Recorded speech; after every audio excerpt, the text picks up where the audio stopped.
मीर रजा कत्ल केस के हवाले से और क्या किसी को बचाने की कोशिशें हो रही हैं, क्योंकि शनाख्त मिटाने के लिए चेहरे पर तेजाब फेंकने की जो इस वक्त इंकशाफात हैं वो भी सामने आए हैं। इसी पर बात करने के लिए हमारे साथ मौजूद हैं AH खानज़ादा साहब, bureau chief Karachi new news. बहुत शुक्रिया AH खानज़ादा साहब। आप ये बताइएगा कि मीर रजा केस के ऊपर अभी हमने ख्वाजा आसिफ साहब का भी बयान देखा। उन्होंने कहा कि मीर रजा केस साबित हो रहा है पूरा सिस्टम कॉम्प्रोमाइज्ड है।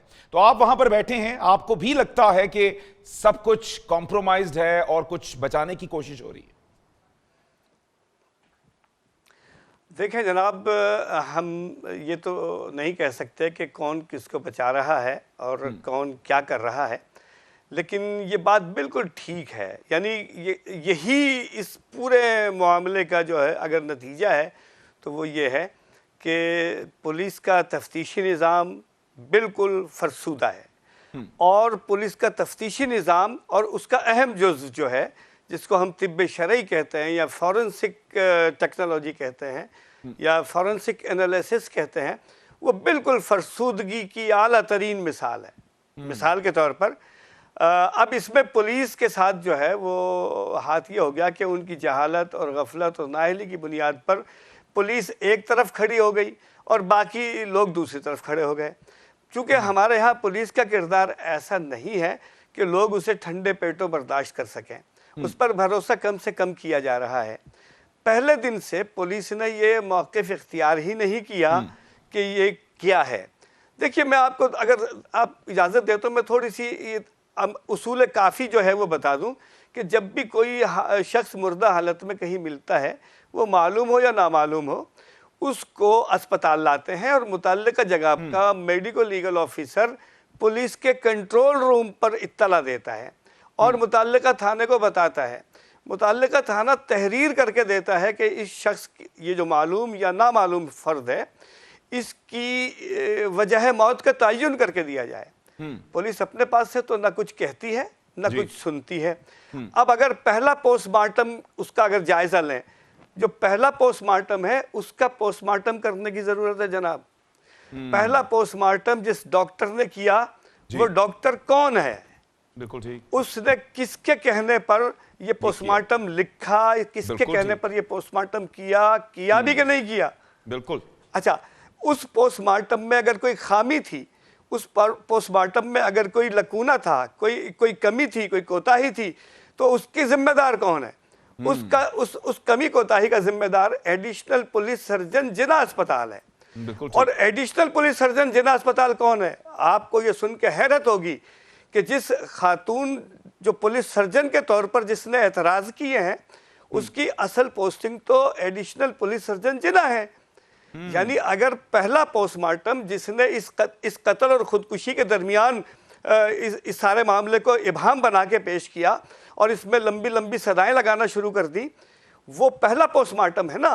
उस पहले पोस्टमार्टम का पोस्टमार्टम हम इसीलिए करना चाह रहे हैं ताकि असल सूरत हाल लोगों के सामने आ जाए। बिल्कुल। अच्छा, अब डॉक्टर जो पुलिस सर्जन है वो अगर अपने MLO से पूछ लेती कि भाई तुमने ये गलती की है, ये गलती की है, ये गलती की है, तो भद नहीं उड़ती और तफ्तीश एक सही रुख पे मुतय्यन हो जाती। आपको कथा कलामी की माजरत, क्या ये गलती थी? क्योंकि उसको खुदकुशी साबित कर देना और अब जो पोस्टमार्टम हुआ है वो तो एक बिल्कुल ही एक मुख्तलिफ रिपोर्ट है। नहीं सर, साबित नहीं किया था ना। देखिए, पोस्टमार्टम में वजह मौत का जो तयन है, जो पहला पोस्टमार्टम है उसमें वजह मौत का तयन जो है वो खुदकुशी नहीं लिखा हुआ है। पहले पोस्टमार्टम में वजह मौत का तयन जो है वो खून ज्यादा बह जाना, और खून ज्यादा बह जाने का सबब यह है कि एक गोली लगी है जो सीने में लगी है, कमर से निकल गई है। ये जो गलती है, ये जो कोताही है या जो नाअहली है या जानबूझकर जो कुछ भी है, हम इसको ये डिफेंड नहीं कर रहे, वो मेडिको लीगल ऑफिसर ने की है और उसकी बाज़पुर्स करने की जिम्मेदारी एडिशनल पुलिस सर्जन जिला अस्पताल की है। और एडिशनल पुलिस सर्जन वही है जिसके पास एडहॉक चार्ज है पुलिस सर्जन का। तो अगर ये घर ही घर में कहानी ठीक हो जाती इस गलती को, इस कोताही को, इस नहीं, नाअहली लेकिन को एज खान ज़ादा ठीक साहब, कर फिर लिया यहाँ जाता पर, तो एक और पॉइंट भी यही कि चेहरे पर तेजाब फेंका गया, हाथों पर भी तेजाब के जो निशानात है वो पाए गए हैं, तो सर, तेजाब वहां हम जी, आते वहां हम आते हैं जी वहां हम आते हैं वहां जी, हम आते हैं देखिए, पहले पोस्टमार्टम में जो कोताही हुई, जो गलत, हम उसे तीनों चारों चीजों का जो तफ्तीश है वो इम्कानात का नाम है। ये भी हो सकता है, ये भी हो सकता है, ये भी हो सकता है, फिर उसको मजीद वो करते हैं जी। पहले पोस्टमार्टम की गलतियों के नतीजे में अगर एडिशनल पुलिस सर्जन जिला अस्पताल अपने मातहत अमले की गलती, कोताही, नाअहली, उसे कुछ भी नाम दिया जा सकता है, या मिली भगत, उसे कुछ भी नाम दिया जा सकता है, उसको अगर चेक कर लेती तो ये मरहला यहाँ तक नहीं आता। अच्छा, फिर नाश का पोस्टमार्टम हुआ, दोबारा कब्र कुशाई हुई, और कब्र कुशाई के नतीजे में बहुत बड़ी बड़ी लंबी लंबी आवाज़ें सुनी गई, सदाएं बुलंद हुई, और उसमें मीडिया हाउस और रिपोर्टर और ये हमारे बहुत सारे लोग इस बात से वाकिफ़ नहीं है कि पुलिस का तफ्तीशी निज़ाम क्या है। उन्हें इस बात की भी समझ नहीं है कि तिब्ब शरई का जो मुरव्विजा निज़ाम क्या है।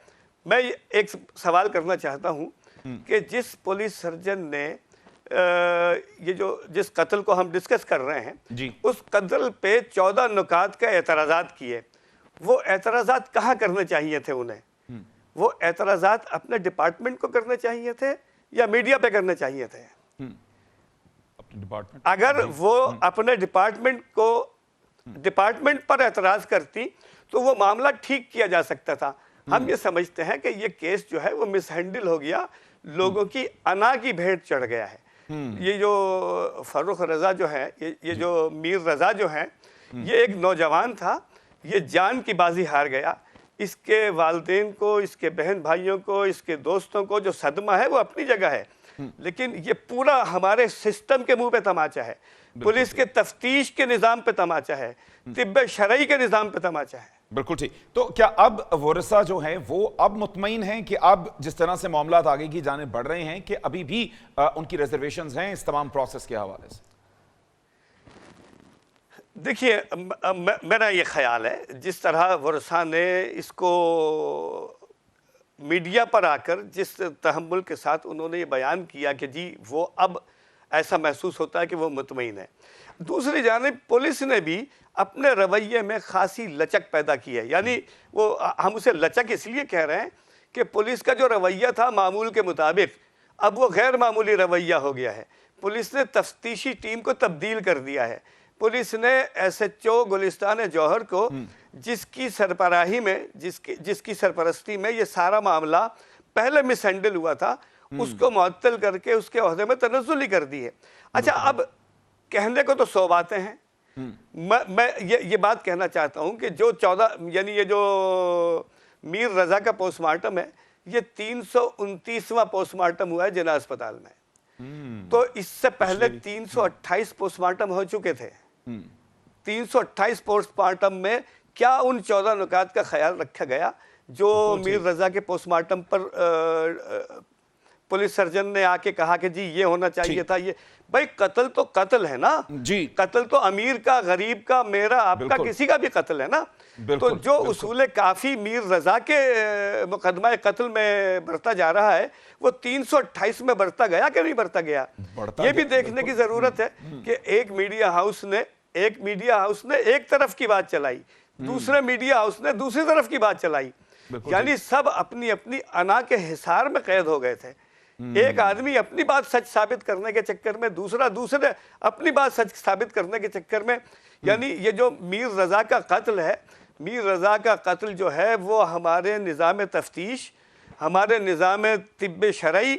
अब आपको मैं एक और बात बताऊं यहाँ, आप फ़ायदा उठाते हुए, कि देखिए अभी पुलिस ने वो जो नाश कब्र कुशाई के बाद जो पोस्टमार्टम हुआ है और उसके जो नतीजे हैं, उसके नतीजे का पूरा रिजल्ट नहीं आया है, लेकिन उससे एक बात साबित हो गई है कि गोली का ज़ख्म दाखिला जो है वो पुश्त की जानिब से है, और ज़ख्म खारजा जो है, यानी एग्जिट वुंड जो है वो सीने की जानिब से है। तो ये तो बईद अज़ क़यास है कि खुदकुशी हो सकती है। अब खुदकुशी नहीं है, अब कत्ल है, अब कातिलों की गिरफ्तारी का मरहला बाकी है। इस कत्ल में जिस कदर तहम्मुल का मुजाहरा किया जाएगा, पुलिस को कंपोज होकर काम करने की ज़रूरत है।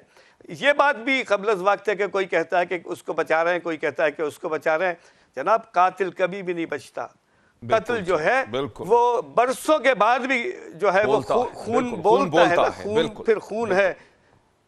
बिल्कुल ठीक हो गया AH खानज़ादा जी, बिल्कुल ठीक हो गया। यकीनी तौर पर बहुत से अहम पहलू के जिनकी तरफ आपने इशारा किया।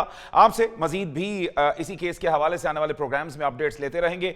लेकिन नाज़रीन, ये एक कत्ल नहीं है। यकीनी तौर पर इससे पहले, जैसा कि AH खानज़ादा साहब ने कहा कि 328 पोस्टमार्टम इससे पहले यहां पर हो चुके, उन पर भी अब एक सवालिया निशान आ गया है। पुलिस का निज़ाम, तफ्तीश का निज़ाम और उसके साथ साथ हमारा जो भी फोरेंसिक का निज़ाम है वो इस वक्त कटहरे में खड़ा है। यकीनी तौर पर कत्ल रोज़मर्रा की ज़िंदगी के अंदर भी होते हैं, लोग खुदकुशियां भी करते हैं, लेकिन उनकी तफ्तीश जायज़ तरीके से हो तो इससे ही एक मुआशरे के अंदर अमन आ सकता है, क्योंकि इस एक अच्छी तफ्तीश के नतीजे में ही एक मुल्ज़िम मुजरिम बन जाता है।